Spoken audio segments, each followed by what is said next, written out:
So what we're going to get into today is understanding everything you've heard this weekend so far, which it seems as though we're hearing a few common themes, which is you got to come from your heart. It's about being real. It's about being authentic. And it's about making your unique message come out for everyone else, make it work. Am I wrong? Am I right? Am I right? Okay. So if that's the case, then how many of you fire up your laptop, log into your back office, hit add new post, because you're going to blog daily, which I so eloquated yesterday to Jaycron. I went into a zone and he's like, Chris, core commitment. I'm like, blog daily. What? Fully engaged? So, how many of you have logged in and hit add new post, and then you're right there and you're like,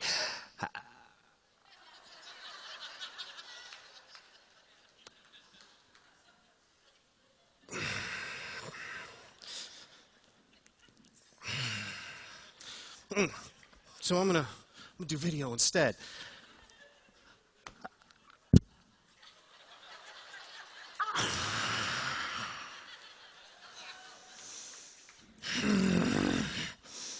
Get in state.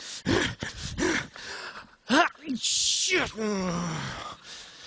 Does that ever happen? It happens all the time, right?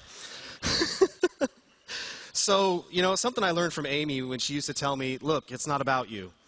When you're on mission, it's not about you. It's about the message.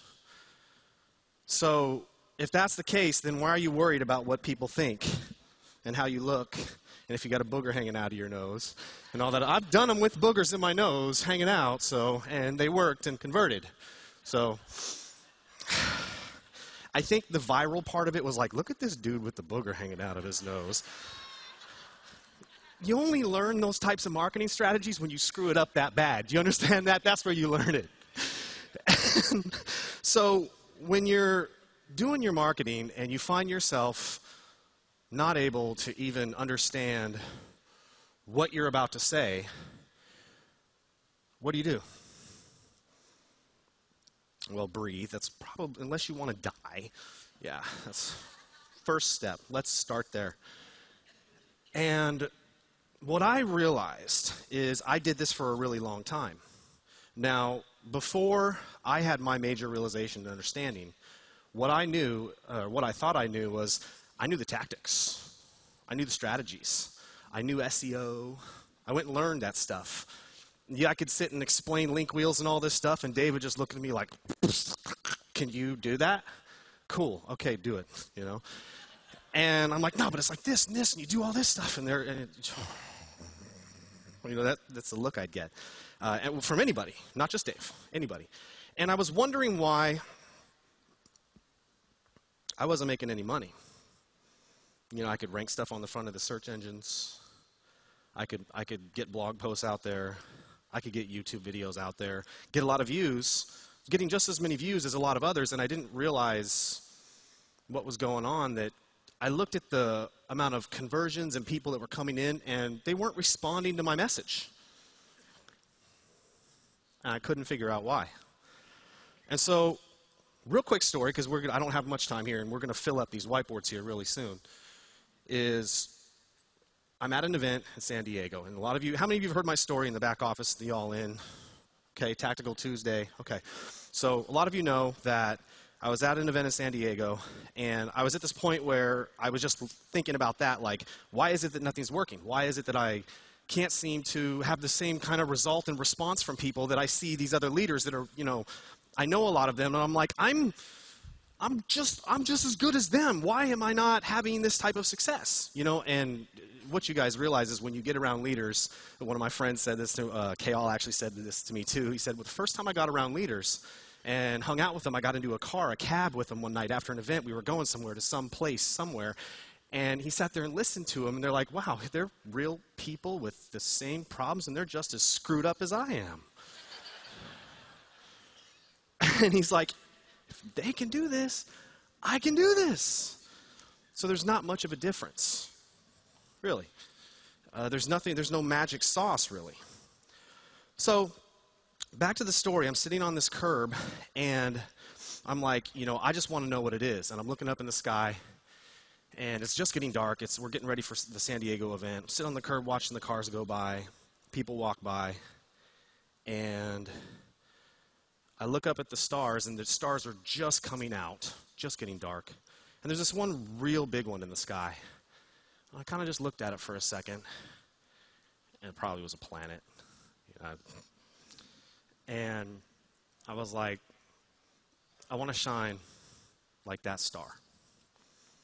Why can't I? What's stopping me? And you've all heard about the power of intention.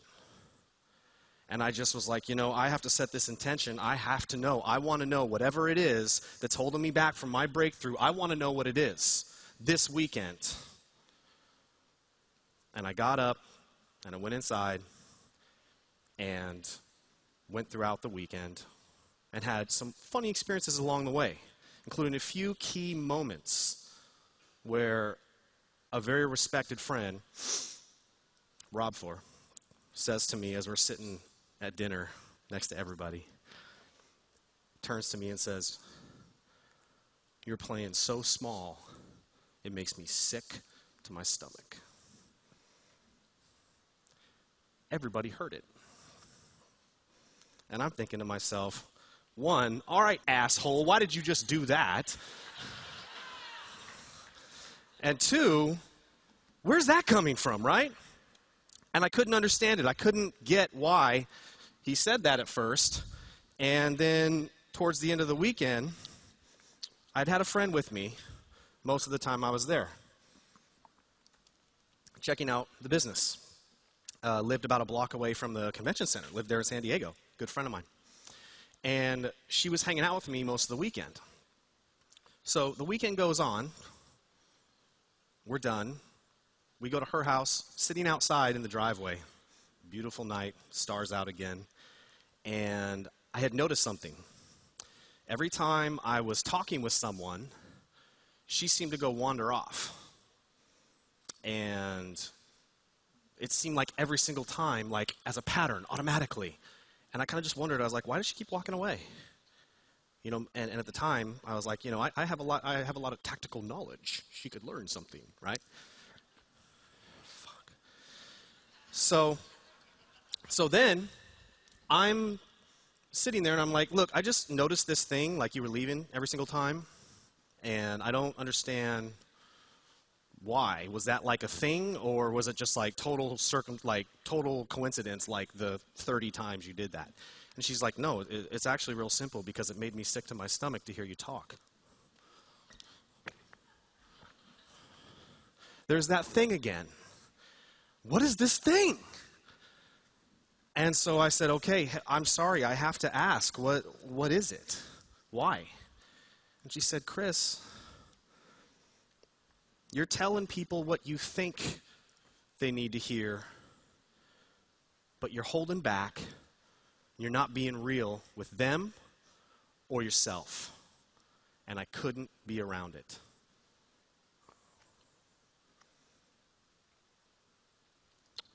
And what happened next, I don't understand. I don't understand how it happened, but I understand what happened. And a lot of you, have you heard of people having near-death experiences? You guys heard that, about those? You ever heard someone talk about their life flashes before their eyes? So, I didn't get in a car wreck or anything to have that happen.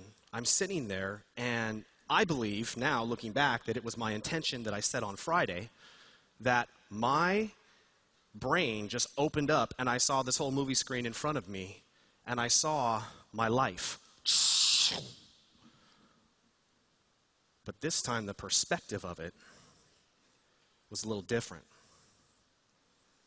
And that perspective was seeing every single moment where my belief of not wanting to be totally 100% real and authentic with myself, and the courage to be that way with other people, sabotage my life and cause me more pain and suffering than any other belief in my life. Saw it all just like that. Hundreds of moments. I can't even explain how, in a moment. And I broke. And I just cried for like 15, 20 minutes, and my whole life. Most impactful moment of my life. And I realized at that moment that I had to be real with myself no matter what. And I got done crying. And you know, when you have a good cry, you kind of feel relief for a moment. And in that moment of relief, I look up at the stars again in the sky, and I realized I'd been making it about myself. It was always about like how I wanted to protect myself from not being hurt and not being myself because people would criticize me because I was a little weird, because I wasn't normal. As a kid, I wasn't accepted. I wasn't socially accepted. I didn't know how to handle it. So I chose to go inward because I didn't want to get ridiculed. I didn't want to be looked at as weird. And in that moment, I realized that was no longer an option for me. And I looked up and I saw that one big bright star in the sky again. And this time I had a little bit of a different perspective. And this perspective was that it wasn't about shining the brightest. It was about shining the brightest so that I can illuminate all the other stars around me. And in that exact moment, I was never the same. I realized it wasn't about me. It was about my message. It was about my perspective, which I had been holding back and causing pain and suffering in my life all my 32 years at the time of my life. And I thought I just wasted 32 years. I since look at it now and realize it was the greatest blessing ever, because I know that it took all of those moments, every single one of them, to lead me to that moment. That moment when I finally made the decision, and I didn't care what anybody thought. And from that moment on, I was going to speak my truth and speak my message and be completely real and not worry about someone getting on there when they see my blog post and saying, that sucks. You don't know what you're talking about. I let it go. When I got on that video and someone told me, you're being a douchebag, dude, stop it. And I was like, no. I'm going to keep doing the douchebag stuff until I get better. Yeah, thank you.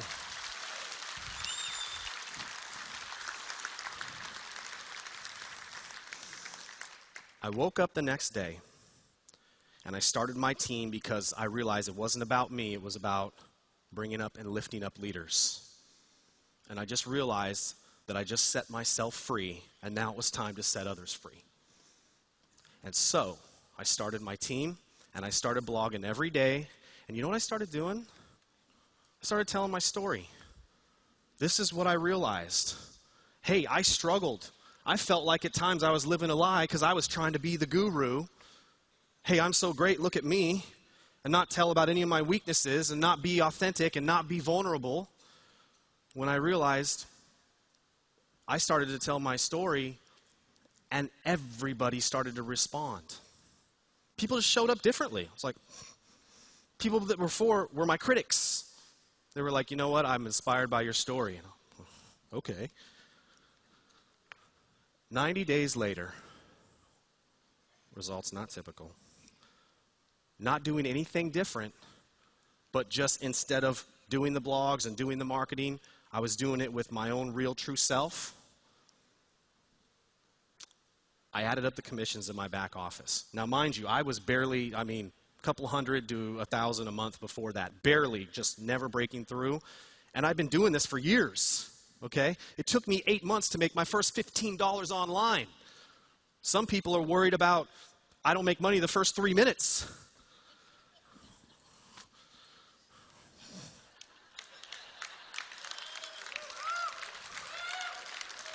Light bulb, right? Thank you.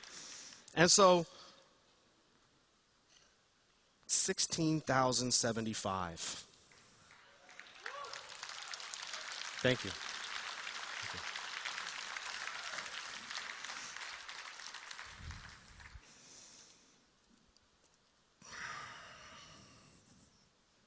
Can't believe I held it together telling that story so well.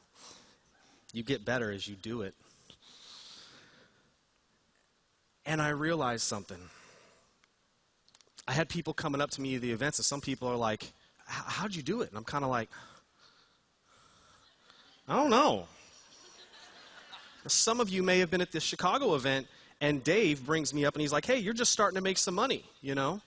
And for those of you who think that Dave's my friend, that he like gives me extra super secret special training, how many of you actually think that really happens? Look at how much that man works, and does it look like he's going to teach any of that? Come on. Some of you up here are like, hey, he knows Dave, so like he can be like, hey, Dave, what's the real strategy? Hopefully we're past that by now. So he actually was tough love with me a lot of times, and ridiculously. I'll tell those stories another time.